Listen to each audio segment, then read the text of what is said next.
Hey, how's it going everyone? Daiken here. So a lot of people have been asking me about my opinion on Mihoyo's latest title, Genshin Impact, since I was one of the lucky few ones to actually get inside and beta test the game.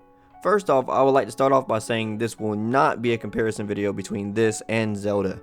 Yes, there are similarities between the two, but this is not the first time that companies have similar ideas, yet the implementation of them are completely different. Genshin Impact may have very well been inspired by Zelda Breath of the Wild, however, it in itself takes its own unique spin on the elements that the game has to offer, ultimately creating a fun new experience for us to enjoy. Now with that out of the way, let's begin, traveler.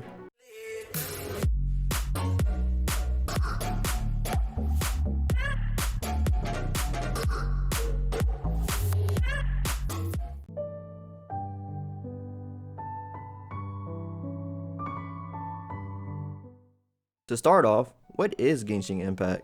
Genshin Impact is Mihoyo's latest title. Mihoyo is a Chinese development company prominently known for its other title, Honkai Impact. As stated by the developer themselves, Genshin Impact will be an online/multiplayer game, rather than just a solo game. However, it is not an MMORPG either. Your world will be all up to you. You can recluse whenever you feel like it, or invite friends into your world if you want. But when they return to their own worlds, everything there will be exactly the same as when they left. Furthermore, gameplay modes like PvP, multiplayer, or intense one-on-one battles would not be their future priorities either. Rather, they hope to make the game in which every player can have their own world only to themselves, but also with the freedom to let friends in.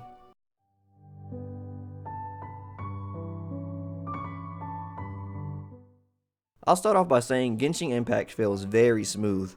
Besides the obvious frame drops from time to time, which I'm sure will be ironed out before its spring 2020 release, the elemental combat choice works very well and allows for everyone to play in their own unique way while exploring the world around them. You combine elements to inflict weakness on your enemies for big damage. For example, if you use water combined with ice, you can freeze the enemy. If you have a fire ally, you could then proceed to melt the enemy for even more damage. All this combined with a fast-paced combat system that allows for ability to switch out characters on the fly mid-combat.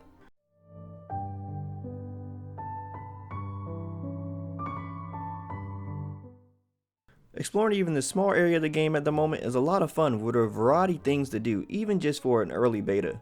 You can hunt for treasures guarded by mobs and bosses, or hunt animals for materials for cooking, find offerings for statues for rewards and stat boosts, complete the various puzzles you find, do side quests for various rewards around the world, or even try your hand at the numerous dungeons the game currently has to offer. The game also has a gorgeous day and night cycle to boot, creating stunning different lightings of the world to experience as you're exploring. You can control the time of the day at any time with the timer mechanic. This mechanic also allows for the developers to play around with the idea that some things can only be done at certain times of the day.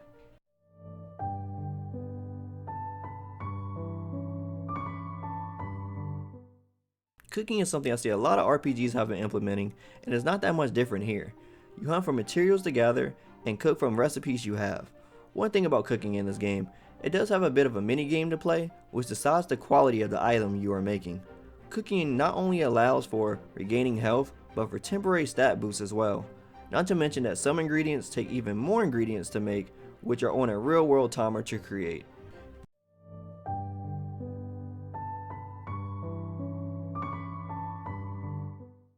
Each character is bound to a specific weapon type, and these weapons can be upgraded for increased stats. Once a weapon is capped, you can uncap it by feeding it more weapons. On top of this is the relic system, which allows for you to further increase the stats of your characters. This is where I think the RNG of the game comes in, as the relics can vary in which stats they boost and which stats they belong to. However, with the right relics, you can boost stats to your playstyle.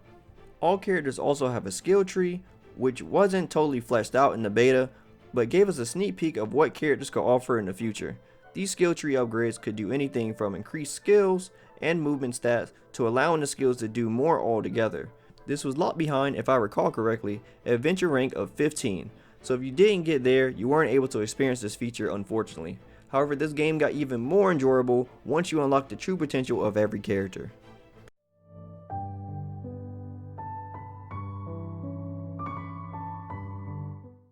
Probably the clunkiest part of the game at the moment, the co-op was a surprise gift to all the beta testers on the last day.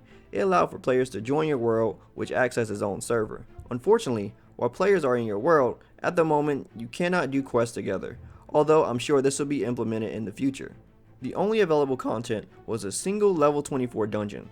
While although fun at the moment, it does not scale to the difficulty to the amount of people who have entered, so the dungeon was easily completed in a matter of a few minutes.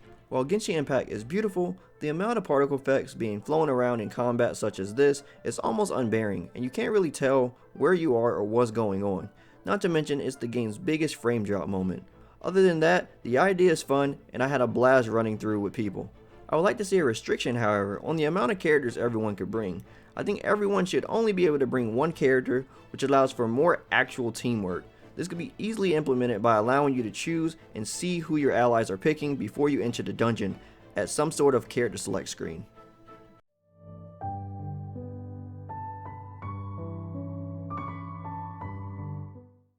Overall, I think the game is headed into a good place, and there isn't much negative to say about the game. Sure, there are quality of life things I would like to be in the game, and there are bugs scattered around, but this is literally a year before the launch. If the game was to be launched in this state, then I would have been a bit more harsh on this side of things.